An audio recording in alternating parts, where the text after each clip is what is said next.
Good afternoon, Transpac race fans. This is Dobbs Davis giving you the 11th of July race analysis from the 2017 Transpac 49th edition of this great race, first race in 1906. For those that don't know that, there's a lot of rich history with this race. I urge you to read up on it. We have a lot in the website that goes through this and some other stories. But we're going to get to what's happening right now. The big news, in fact, I'll drag this over from another window, so we'll show you what the big news is. The big news is that, as you can see, and when boats get within 100 miles, the tracker goes to 0, so the tracker gives you real time without the 4-hour delay. And what you can see here are boats in Honolulu. Chief among them, Comanche. Comanche just finished about an hour or two ago. They set a new Multihull race record. They finished at 11:55:26 local time in Honolulu. They crushed the record. The new record is now 5 days, 1 hour, 55 minutes, 26 seconds. The old record was 5 days, 14 hours, 36 minutes. So cutting half a day off of a ocean racing record is pretty significant. Were it not for the fact that the other record that was broken was yesterday in Honolulu, last night on the East Coast, and that was Mighty Merlot. Mighty Merlot, we knew this time yesterday, was coming in fast. They finished, let's see, what was their time at the finish? They finished at 5:02:30 in the afternoon, Hawaii Standard Time. They crushed the record that was set in 1997 by Bruno Perron and his team on Commodore Explorer. That previous record was 5 days, and I believe it was 9 hours. Their new record they set is 4 days, 6 hours, 32 minutes, 30 seconds. This is remarkable to shave an entire day off an ocean racing record. Now, in the multi-hulls, maybe this is a little less remarkable, only because the technology in multi-hulls has been just growing by leaps and bounds. The interesting thing is that Mighty Merlot is an Orma 60 out of that French globe-trotting culture where they sail those boats with minimal crews and go around the planet very fast. The MOD 70s, sailed by Fado and also Maserati, they were just a few hours later. I think Fado was in 3 hours after Mighty Merlot, and Maserati 6 hours after. And both of those two beat the course record as well, race record. So that's, again, just remarkable. It really shows how much multi-hull sailing has really advanced. But the other thing that was critical, and I spoke with Ken Reed on the phone just a few minutes ago, skipper of Comanche, that the wind, that was the big story here. The wind really hung in throughout the entire race. He said, I think it was his navigator, Stan Honey, saying they never had less than 17 knots. He said they saw 30 knots now and then in squalls, but basically it was very fast sailing throughout. It got a little bit lighter, and that's one thing I wanted to show here in this blow-up of the wind as it's depicted graphically around the islands. The trade winds are not exactly booming through here. Ken said that the wind went down actually to 12 knots, 16 knots, you know, very, very low wind speeds relative to what they had as they made their approach. And you can see that's depicted actually in the modeling that Windy TV provides. So coming into final approach into the islands, a lot of boats, and here you can see the tracks that they've made in the last 12 hours or so. They have come in on, let's see, the gray track, yes, I believe it was the gray track here, was Comanche. So they came in to Molokai, then jibed, and then elected not to keep jibing along the island of Molokai because the wind was less. They went back out to where there was stronger wind and then jibed to come back in. Just about everybody did that. Maserati took a slightly different approach. They were behind. They needed to do something to try to catch up to the other two. I think that was one of the reasons they took their track. But a lot can be done right here in the final approaches into the finish at Diamond Head. So we'll look for this in the next few days as we see more boats come into the finish area. Now let's go to the rest of the fleet.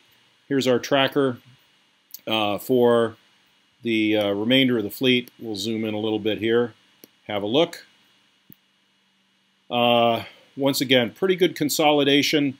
We don't see those three separate groups anymore. Everybody's mixing it up. Interesting outliers here.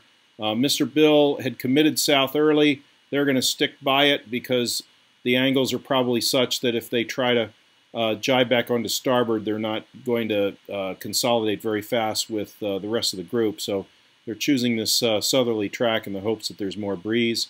OEX is doing what looks like the same sort of strategy because in their class, the boat that's leading is, where's Pyewacket?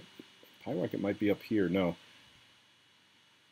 Actually, we can find them this way using our scroll here. Yeah, here's Pyewacket. So Pyewacket sticking close to Rumline now is minimizing the distance to the islands. So that's what's giving them the crown, meaning they're leading in corrected time in their class. A lot of experienced sailors on that boat. Roy Pat Disney, the skipper, and a lot of his very much a veteran team. So it's not surprising they're out there in front. So anybody else like OEX, Mr. Bill, those boats in the class, they've got to hope for either more wind or a favorable shift to get back at Pyewacket. Locomotive, the Summit 40, is still doing well. They've got a crown. Resolute, Tim Fuller's J125. They're starting to now just jibe down the rum line. They are 730 miles out. So for these guys, it's really almost sort of VMG sailing or VMC sailing, certainly. So that's going to be their strategies. Their next closest rivals are pretty far back, so I think they're just looking to try to stay down the rum line. This is another story that I brought up yesterday, and might start to be troubling for the guys on Rio 100 with their broken port rudder. But Invisible Hand is winning on corrected time. That's not surprising in that class. But what is surprising is the speeds they're going, 14.5 knots. Now, Rio 100 is going faster now because, as you can see, they've jibed to port. So the starboard rudder, which is in good shape, is now in the water, and they're able to sail the boat under its normal high-speed mode, heeled over, powered up, going fast. The problem comes in when they jibe to starboard, and they don't have that port rudder in the water to put it in the same mode. So this is really the big story here is how close these two are going to get. If it's going to be sounds silly, but it's almost like a match race between a 100-footer and a 52-footer. But they're both going to be really pushing hard because these are the two current contenders for the next big trophy to be awarded, the Barn Door Trophy. Barn Door Trophy awarded to the boat that finishes first across in elapsed time. So one of these two guys will do it. We do have, I'm trying to find, where is it? Bad Pack. Yeah, Bad Pack's the other 52, but you can see the distance they are behind Invisible Hand. They're going to have to find some more breeze, find some leverage, do something to overcome this gap that they have with Invisible Hand to put them in contention. These other boats are all smaller, so they're going to get overtaken by the faster boats.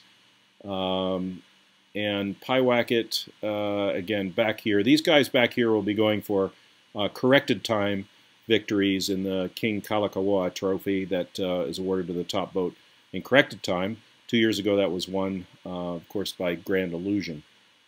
So we'll see what happens. But you can see the boats are jibing. They've got good breeze. The speeds look pretty good. Dark Star, I mean, how would you like to be on this with these guys, these Canadian guys, sailing a 33-foot boat, a Hobie 33. If you all know what that is, it's a very small, low freeboard, lightweight, narrow, a very small package. But it goes fast, and so they're speeding along. Right now it's 7.6 knots. Doesn't seem that fast. Maybe they're in a lull. But anyway, they've got a corrected time crown on them, as does Horizon, the Santa Cruz 50. That's not surprising given the long track record these guys had. It was only in the last race that Eric Gray and his team on another Santa Cruz 50 were able to beat them by a very close margin in 2015. But generally Horizon does very well. They definitely won the start. They got out to Catalina first, and they've been doing a good job of pushing the boat hard. Anyway, back markers, Russians coming in. Now, the speed has gone up a little bit from this time yesterday. Maybe they're just getting into more breeze. So, but it's nice to see them converging back in with the pack toward Hawaii. So that's all I have for today. We're going to have a pretty big gap here, as you can see. By my estimations, it's somewhere in the order of about 40 hours. I mean, we can do the math. 570 miles out at 16 knots.